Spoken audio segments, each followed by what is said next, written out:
Welcome everybody. My name is Crush. I've been playing a lot of Nomifactory lately.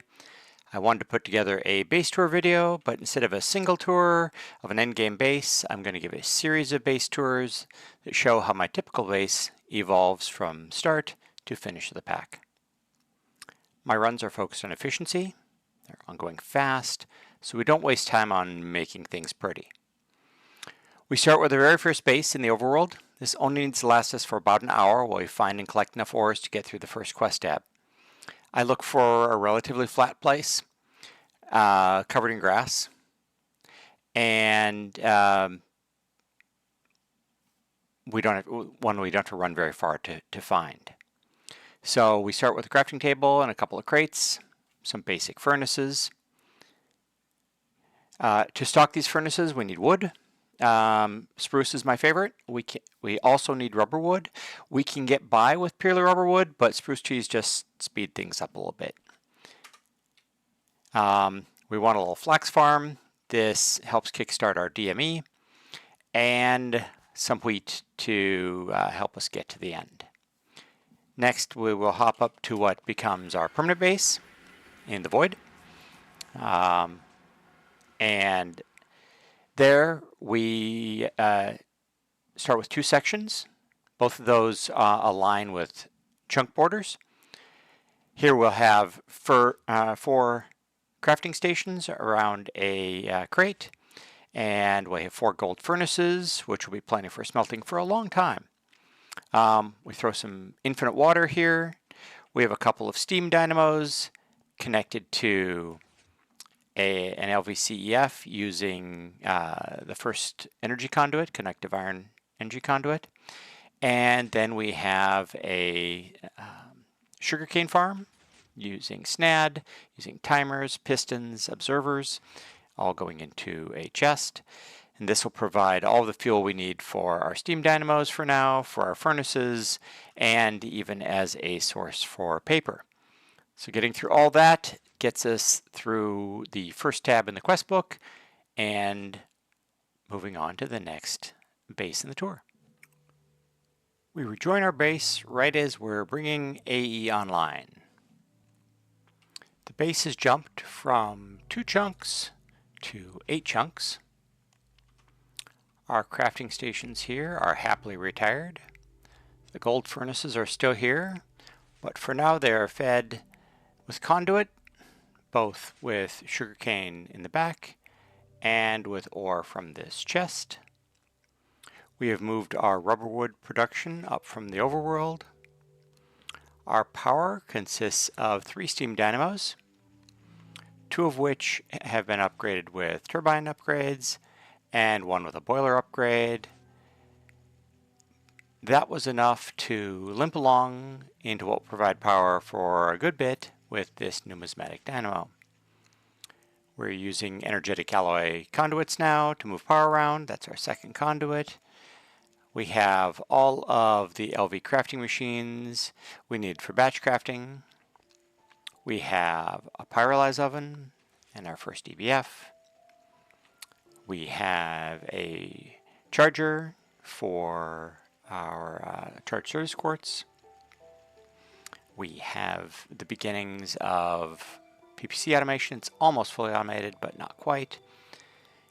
We have an ME crafting table, 1 drive with a couple of storage units in it, an inscriber, a crystal growth chamber, the very beginnings of our MV machines with just a laser engraver, which we needed to get our inscriber going, and then the very start of DME with just a single sim chamber and a single loop fabricator. And that is where we are about, 7 hours into the run. Now we'll move on to the next step.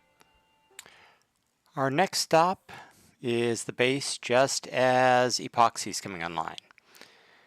The base has jumped from 8 chunks to 15 chunks. Over here at power, you can see we've added 3 more numismatic dynamos.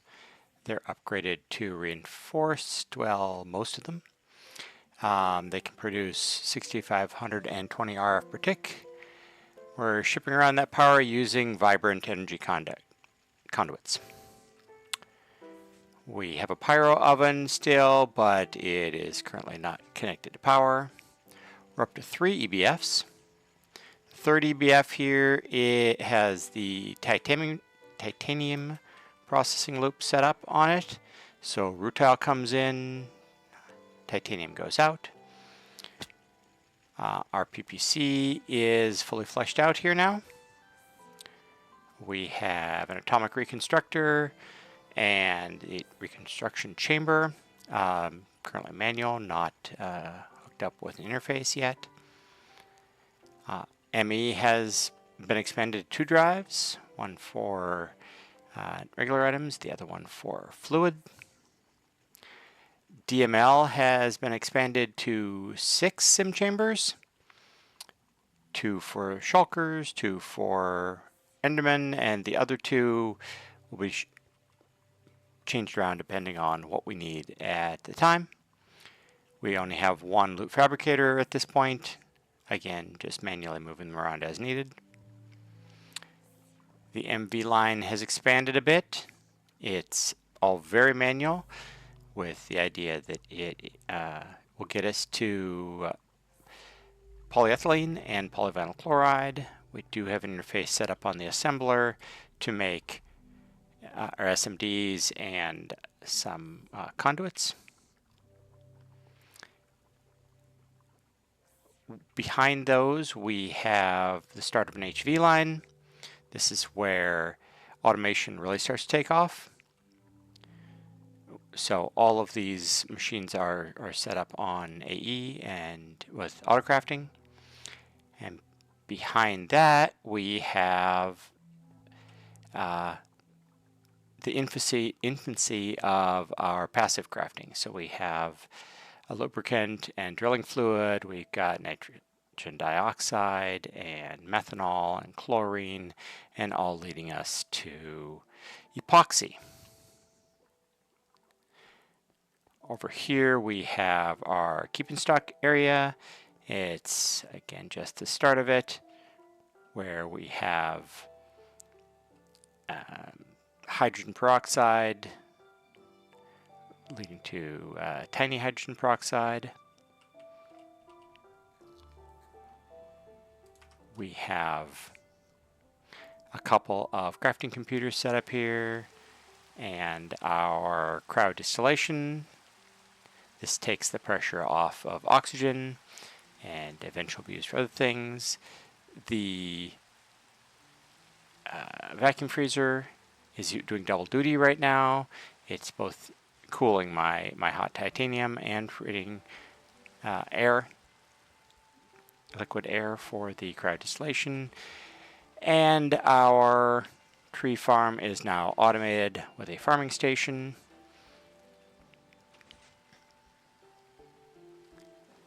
Over here we have our wonderful oil drilling rig and the first distillation tower that breaks that down to its sulfuric distillates.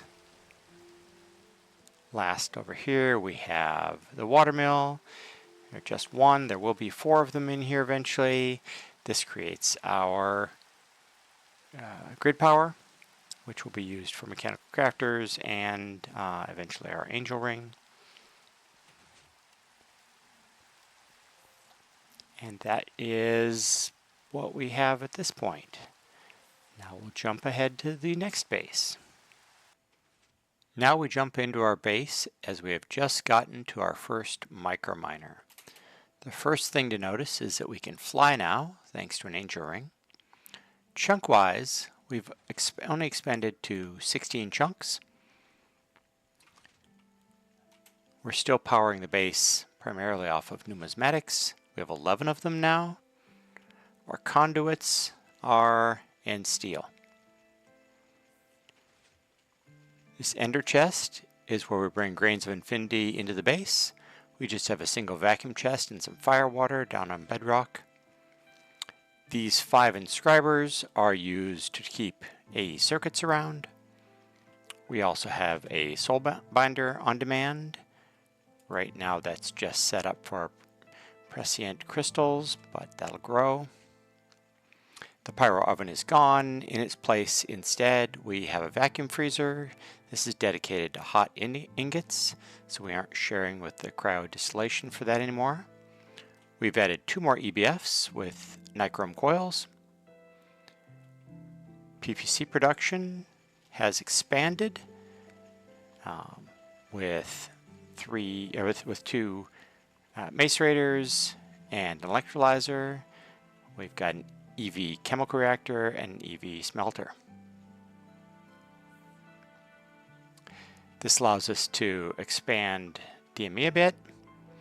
So we're now up to 5 Shulker models and 5 Enderman models. These are not set up yet, but we're starting to grow this way. Our passive area has grown a fair bit with things like styrene butadiene and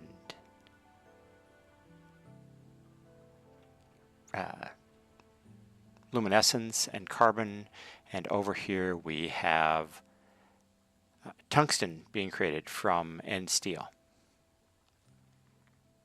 Our wall of fluid tanks has expanded.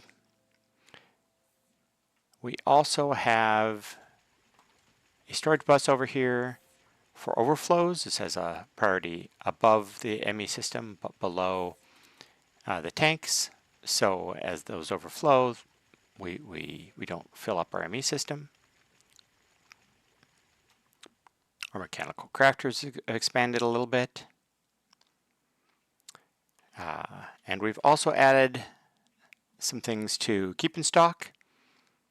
So this provides our AE circuits and the first 3 right now circuits using crafting cards and export buses.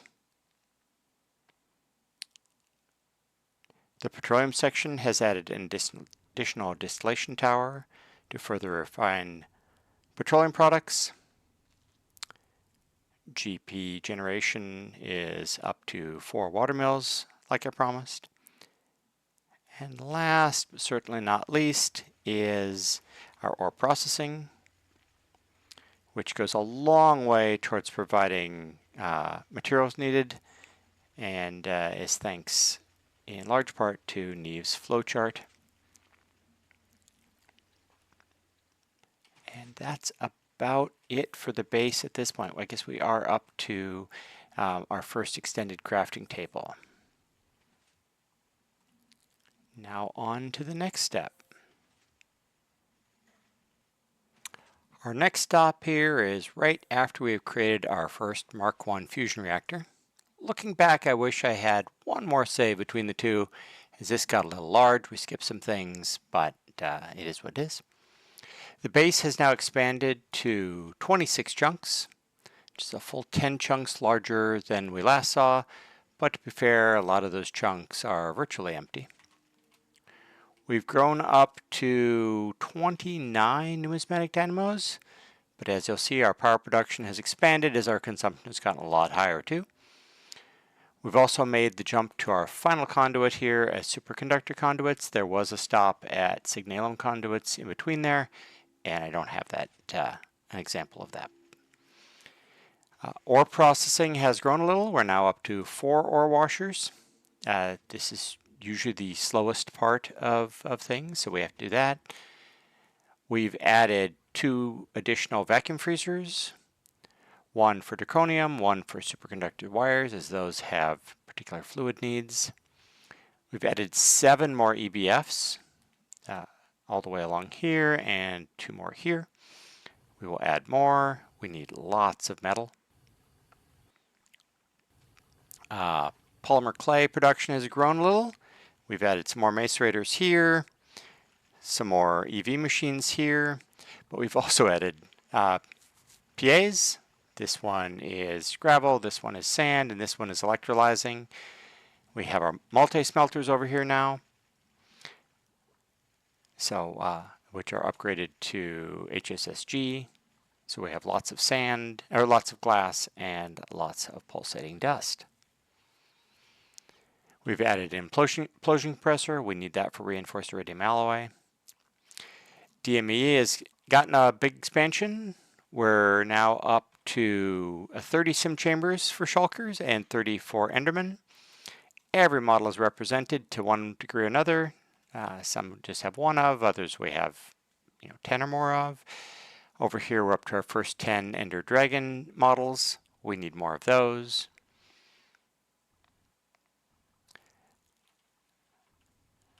Pristine Matter is now each has at least one dedicated loot fabricator. Some has more, depending on whether it has a need for different, like we have with thermal, or whether we just need a lot of, like diamond.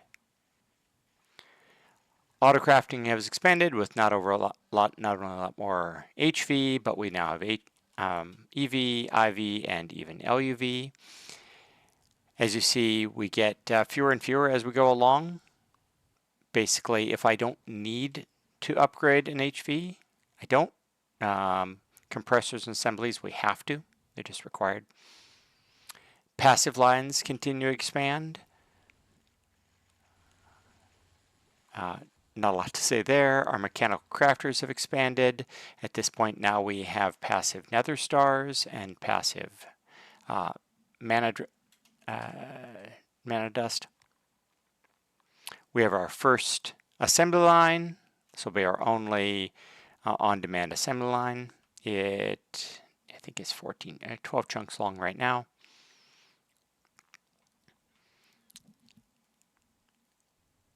We have our crafters for advanced crafting table, elite crafting table, and ultimate crafting. These will grow over time. We've finally outgrown our 4 furnaces, and we've added in an on-demand multi-smelter over here. And this behemoth is our power at this point, our primary power production. It's a 9x9 fission reactor with active cryothium coolers. This produces about 1 million RF per tick. These machines are used to make the thorium-232, and then we use mechanical crafters to turn that into TBU. To keep this running full time, we actually need 18 thermal centrifuges, so we've got some there and we have some more in here. We're not fully up to 18 yet.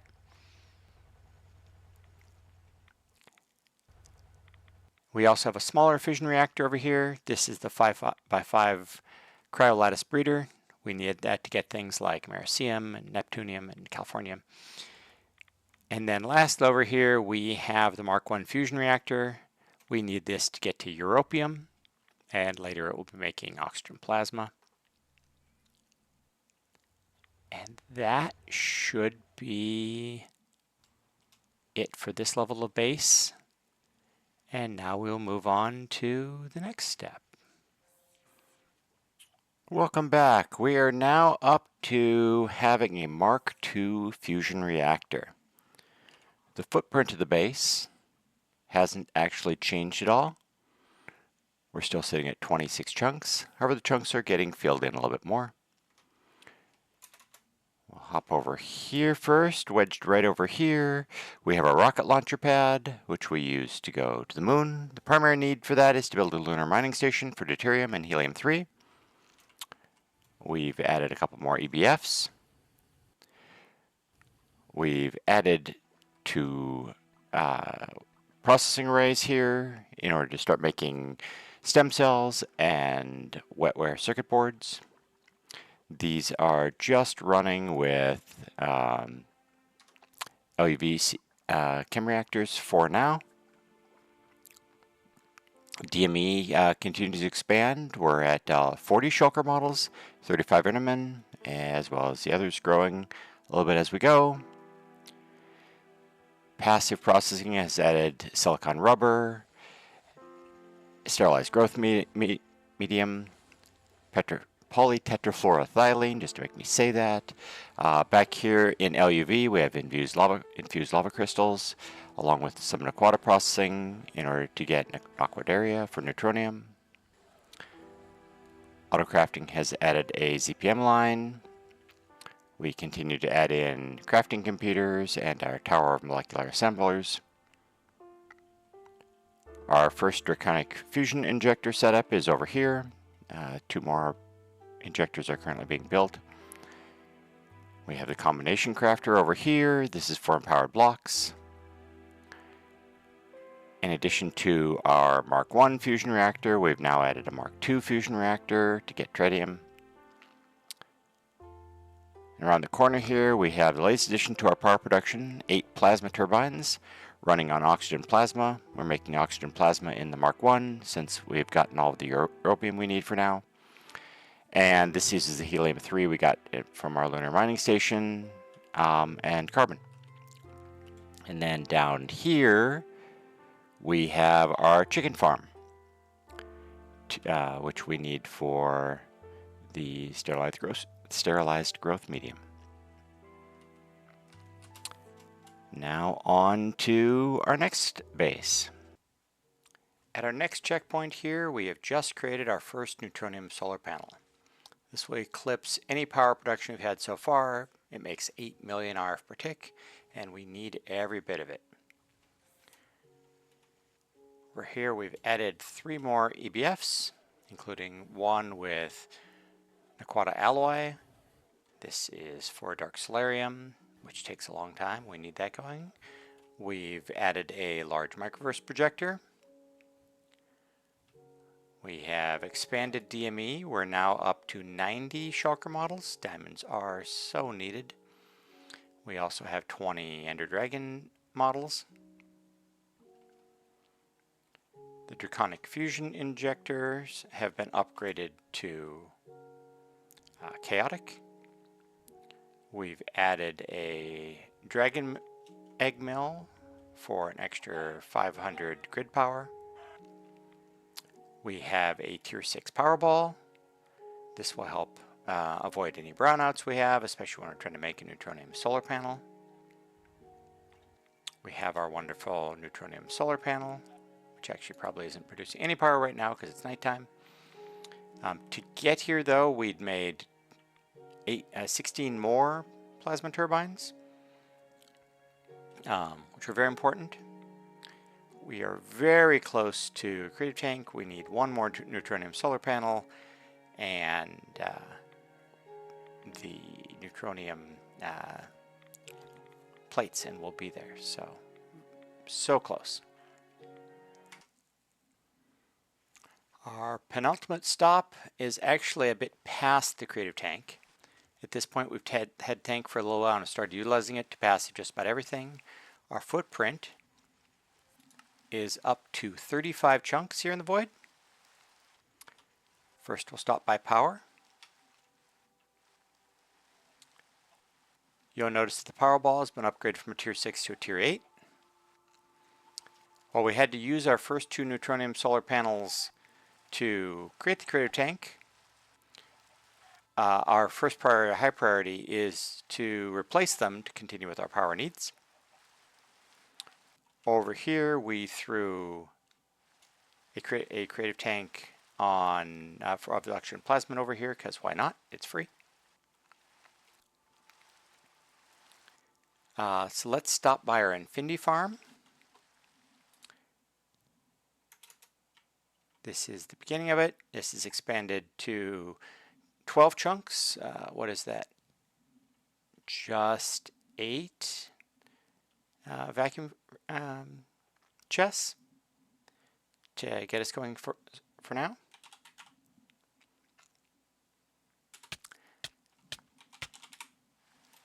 Now on to the big changes.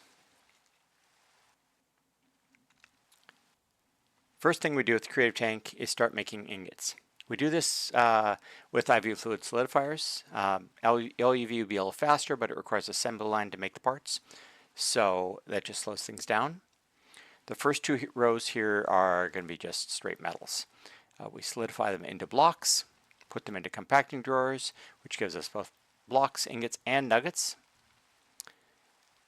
Next, we have a couple rows of plates. Those don't go into compacting drawers, even though I try once in a while.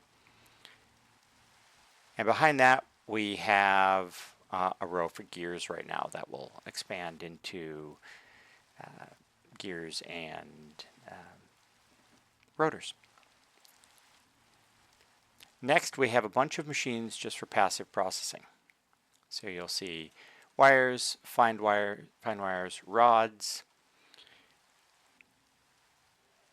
We have assembly machines to create SMDs, coated cables. We have cluster mills for foils. We have chemical reactors currently making some boards. We have laser engravers making wafers. We have cutters over here cutting those wafers up. We have compressors for heavy plates. We have assembly lines for circuits, and we have assembly lines for conduits. Over here we have processing arrays for anything that single machines won't be enough of, and there will be lots of these. So right now we have like osmium wire and niobium titanium wire that we'll need a lot of our circuit boards. Over here we have some fluids that we still want to deliver via ME. So that they live here. And then over here we have a bunch of mechanical crafters. This first row will be for things that are kind of generic. The second row here, this is all dedicated towards creating a tier 1 microminer. So along with all the machines there and everything being fluid solidified, these are tier 1 microminers that's produced completely passively. There's no computer involved there. So that's kind of where this gets to, and the goal will be to expand this out for tier 1s, 2s, 3s, 6s, 7s, 8s, 9s, and 10s. So that will be our next stop. We've finally made it to the last stop of this tour, post-vending. Thanks for bearing with me. As usual, we will start over here with power. Until a few minutes before this snapshot was taken, a creative RF would be sitting right here. That produces 2.2 billion RF per side. Rarely did the power drain get over 1 billion, so we only had to use one side with this run. Down around the corner here we have replaced our chicken farm, and it turned into a cow farm to create a lot of leather. We'll head to our Grains of Infinity farm, and it has expanded. I think it was around 12 of these when we looked at it. It is now huge. This is how many we needed. I don't know. It's somewhere around 60 chunks of firewater here. There's lava that I ran into trying to farm all this space out. It's huge. And if we take a look, we'll see that we're using them all. Right? There's no leftover Grains of Infinity. They're being used everywhere.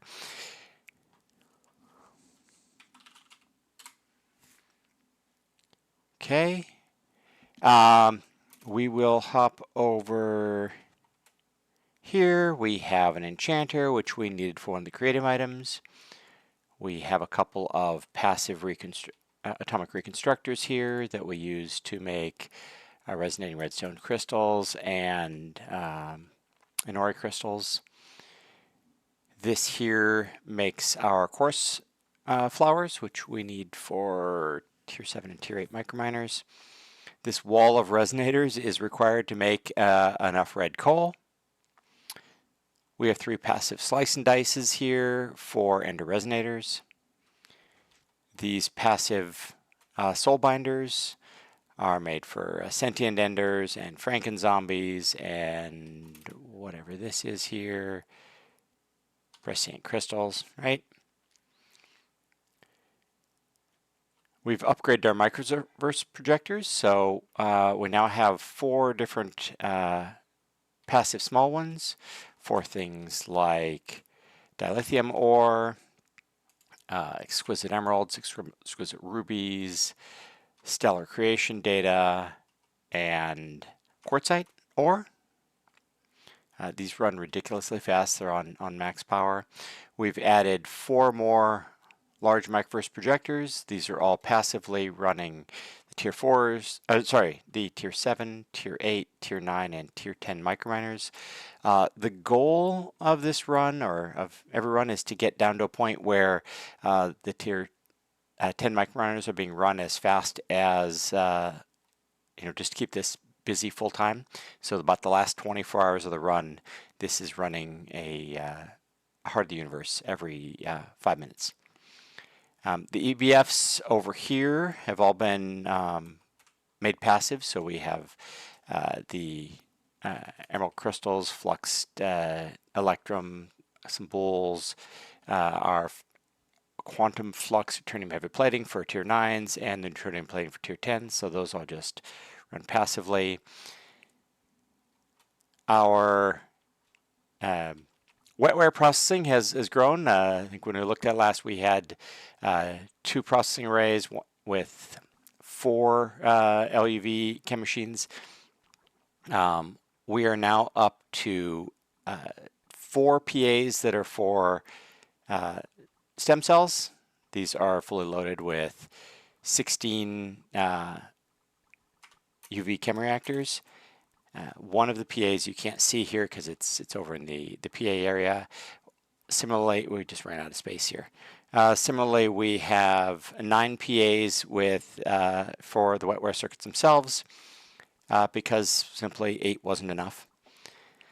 Over here we have PPC production. I copied this entirely from Threefold. It's a great little plan here, and produces a lot of PPC, which is super important because when we hop over here, we have 4 supercomputers. Got to these pretty early. These were literally hearts 3, 4, 5, and 6 to because we mostly running the Dragon model for all of the Dragon data we need. The loop fabricators have grown. While early game, these are very clean, and these are our shulkers, these are our Enderman, these are thermal. At this point, it's just whatever. It's everywhere, just to try to have enough of them. If I could have a PA for loop fabricators, life would be so good. We've added more PAs just to keep up with the need. So, for example, we have fun things like 2 PAs here for tier 6 circuits, only 3 over here, so we've got 19 there. We'll have some craziness like 3 PAs purely dedicated to glass. It's barely keeping up. It's as needed for all these going out based on these are LUV. I think this will be IV. UV. Our passive area for single machines has filled out, right? We have all of the conduits here. We have all of the heavy plates here. So that's just filled out as needed. More fluids, not a ton. More plates and gears and rotors and ball molds, as needed. Anything that that a single machine worth is enough of, we put here. If not, it goes into a PA. The mechanical processors have grown a lot here. So again, this is the first row here is generic things. We use gemstone sensors for a lot of things. Quantum flux for a lot of things. Tier 1 and Tier 2 are right here, microminers. Tier 3 microminers become here. We don't really need 4, 5, and 6 to be passive. They just don't get used. We use a lot of 4s, but no 5s and 6s. This becomes 7 here, where one of the things we're constantly trying to keep up with is having enough of the warp engines. And it starts to get a little bit messy here, where we get 9 and 10. This run was not very clean in terms of how they are organized. But everything that can be crafted here does. Over here, the Neutronium our Draconic fusion injectors have grown up a lot, right? We had just the one here. Now these are all on demand. So we've got 3 that are chaotic and 2 that are draconic. They're just cheaper. The rest are passive, right? So this stack here is all for wyvern cores. We have a very large stack here for advanced dislocators. We have particle stabilizers and awaken cores, and we have a second one that's wyvern cores. There's just a lot of need there. It's a lot of power too. That's probably our primary power draw. Over here, the assembly lines have grown up. So the first one here is still set up for on demand. The rest are passive, just with level emitters and controllers. Everything's coming in with interfaces here. And so we've got them as needed. So these first 3 are neural processing units, right? And then we'll have the tier 7s, 8s, and 9s, the emitters, the field generators, all the way up through, this should be a field generator UV, right? So everything that's needed to make a microminer will be passive here in assembly lines. These are defunct. We no longer need those. Over here we have our passive packaging, right? So this one isn't set up. Okay. This one here is setting up wyvern cores. This one is setting up tier 3 microminers, that sort of thing. So all the packages either to be brought into our Draconic Fusion or to be brought over here, right? So over here we have crystalline ingots being made passively and tier 3 microminers. Over here we'll have reinforced mining lasers and tier 2s, and those are just being fed in here. And obviously we've created a lot of crafters, but these crafters are also used for on demand. Might be able to clean that up some by not using both that way, but that's what we've got there. And let's see, we also have extended crafting, and then our multi-smelter here has gotten a similar setup here. We upgraded from the cheap coils to fusion coil blocks because they're cheaper. It's now running on UV power, and we have lapis ore coming in, and quartzite, and conduit binder. So those are all just created automatically, passively. And I think that's pretty much it. Oh, we've got a nice. It's no longer necessary when we have the creative RF, but we have a daylight sensor and a celestial manipulator to make it daytime all the time. This doesn't work all the time, but it works fairly well. And this is very important when we're running off of solar power. So that pretty much wraps up the tour. If there's anything I missed, if you have any questions, please drop a comment below, and I'm happy to answer anything I can. Thanks.